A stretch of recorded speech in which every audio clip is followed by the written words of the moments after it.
นะโมตัสสะภะคะวะโตอะระหะโตสัมมาสัมพุทธัสสะนะโมตัสสะภะคะวะโตอะระหะโตสัมมาสัมพุทธัสสะนะโมตัสสะภะคะวะโตอะระหะโตสัมมาสัมพุทธัสสะ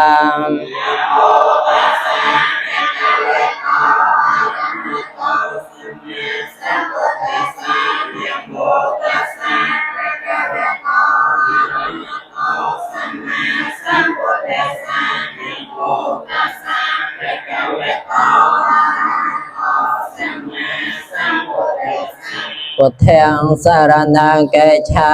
มิธัมมังสรณังกัจฉามิสังฆังสรณังกัจฉามิ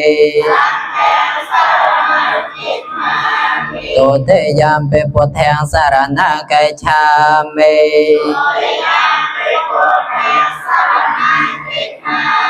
ตุติยัมปิธัมมังสรณังกัจฉามิ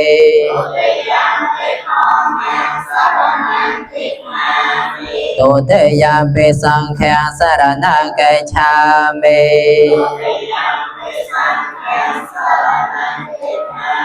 ตติยัมปิพุทธังสรณังกัจฉามิ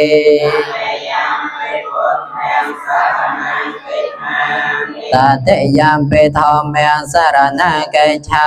มิตติยัมปิสังฆังสรณังกัจฉามิ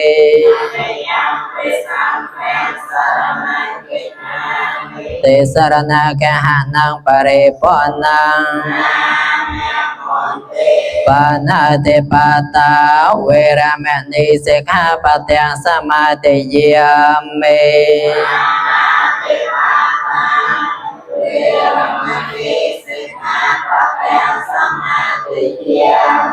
อัตเนเตียเน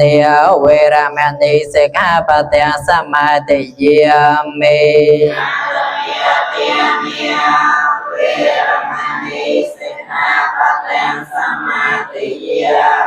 อปรมจาริยาเวรมณีสิกขาปะทังสมาธิยามิ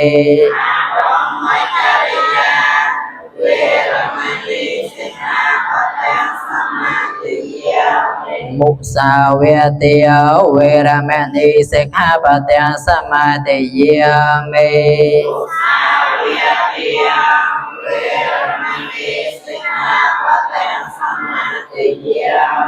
สุราเมรยมัยจะปมาเตทานาเวรมณีสิกขาปะทังสมาธิยามิ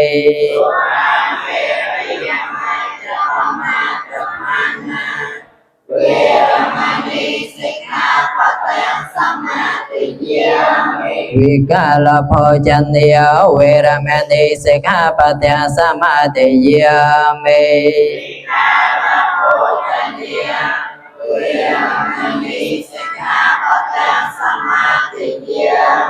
นิจักขิตะเวียติตะวิโสกัตตสนาเวรมณีสิกขาปะทังสมาธิยามิ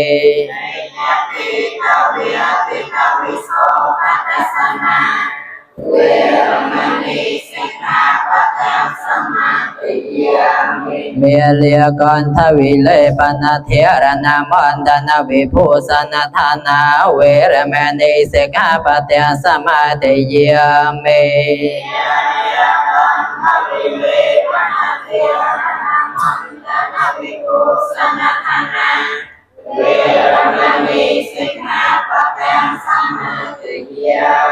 อุจจาสยนะมหาสยนะเวรมณีสิกขาปะทังสมาธิยามิ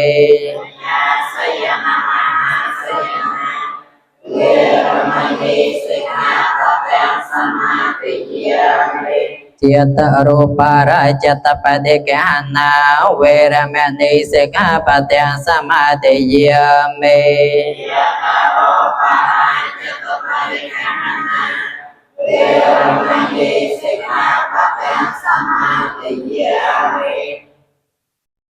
อิมานิเตสะสิกขาปะเตนิสมาติเย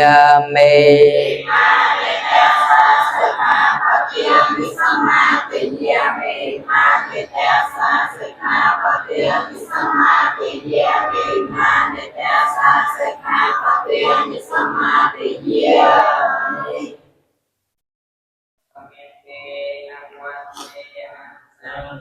ยะโตวิโตภะเมสังเกโยปะริปาโตสาสังโฆ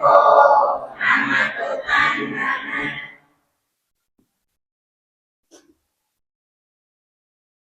គឺពួកទាំងឡាយ4ប្រការគឺអាយុមួយបសម្បល់កាយមួយសេចក្តីសុខមួយកម្លាំងមួយរមែងចម្រើនដល់កាយជានិច្ចដល់អ្នកដែលមានសេចក្តីអនកាយថ្វាយបង្គំដល់ព្រះរតនត្រ័យជាប្រក្រតីនឹងអ្នកដែលមានសេចក្តីគោរពកោតក្រែងដល់បុគ្គលដែលជាអ្នកមានសេចក្តីចម្រើនដល់គុណមានសិលគុណជាដើមឬដែលចម្រើនដល់វ័យគឺជាប្រតិចា